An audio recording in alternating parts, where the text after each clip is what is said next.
Good evening. So tonight I am trying yeasty, which is a Belgian style triple, and it's brewed with pumpkin and spices. So this is kind of a um, Oktoberfest fall throwback. It's 8.2% alcohol. It's by Insurrection, which I'm relatively. Oh, so it's called the Insurrection Series by 21st Amendment. So 21st Amendment puts out puts out some really good beers, and one of my favorite summer beers, which is Heller High Watermelon. So I'm excited to try this. So this is hopefully this can doesn't make a big mess like the other one did, because as you can see, it's a little beat up. So I found it as a single at Whole Foods and swooped it up. So I'm excited to give it a try as a Belgian style triple because it has the spices and pumpkin in it. It's into the specialty beer category. So I'm just going to drink it and talk about it without looking at the style guidelines. So this will also go into my craft beer in a can playlist, which is, there's going to be a lot of 21st Amendment in there because a lot of their beers come in cans. I don't even know that I've ever seen 21st Amendment in a bottle, but nonetheless. So the benefits of a can, in case you were wondering, is that no light can get in. So light oxidizes beer and gives it that kind of skunky flavor and aroma. And so if you, let's see, I think it's brown glass blocks about 96% of light. Green glass blocks about 70% of light, and then clear glass blocks about nothing. And so if you've ever opened a beer and it kind of had that skunky smell to it, that's usually light stricken. And that's where that flavor's coming from. So it's an off flavor, considered an off flavor, but I think sometimes beer companies will use it to their advantage. For instance, I forever thought that Heineken was always skunky. And then I realized it's just part of the green glass, and maybe that it wasn't stored correctly in the places where I was getting it.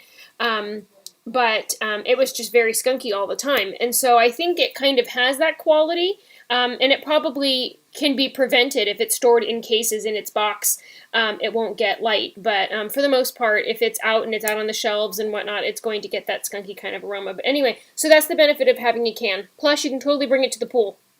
So a great thing for Heller High Watermelon in the summer. So let's give this a shot. Aroma-wise, all I can smell right now is tacos because I have tacos cooking. But if I work hard, I get a nice malty sweetness and a little bit of spice from what I'm assuming is the spicy pumpkin spices that are in there.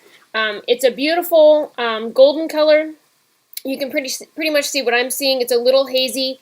It has light carbonation in it. It did pour with head, but it looks like it's pretty much dissipated. Actually, it might be pretty clear. No, it's just a slight bit hazy.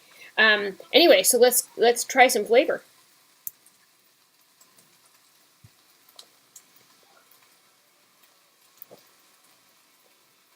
Interesting.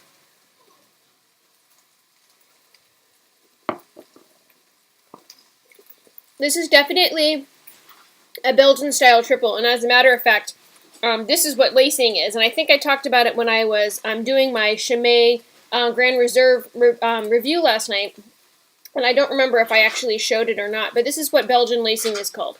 And it's common in Belgian-style ales, and actually a sign of a healthy Belgian ale. It's something that you would be looking for. So in this, I really don't get a lot of pumpkin or spice out of it. And it's just a really, really smooth, well-made Belgian triple.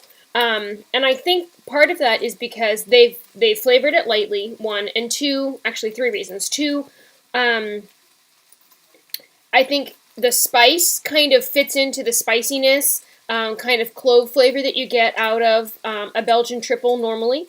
And so it's just a good adjunct for this particular style of beer. And then three, beer generally has a 6-month shelf life. And so I looked at this. This was actually canned on 7/31/14.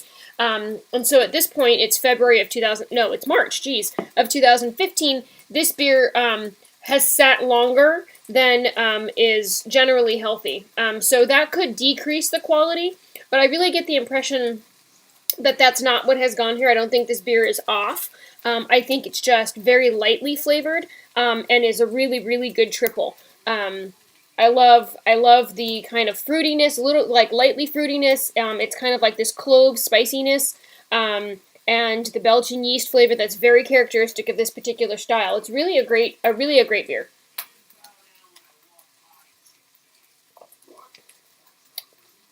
I like it a lot. Um, I don't recall if I've actually seen this or not, or maybe but I hadn't actually ever bought a 6-pack of it, so I was really excited to see it as a single, but I think, that it's something I'll probably pick up again when I'm in the mood for a Belgian triple. I think that they've done a really good job, and it's 21st Amendment, which is in San Francisco, so they're local to me, so that also counts as the local beer playlist. So if you haven't had a chance to try it, I definitely recommend it, particularly if you're into Belgian style ales. And then I think it would be a great beer for the fall, when all of those pumpkin kind of ales are coming out. So I definitely like it. Let me know if it's something that you've tried. Thank you so much for watching, and have a good night.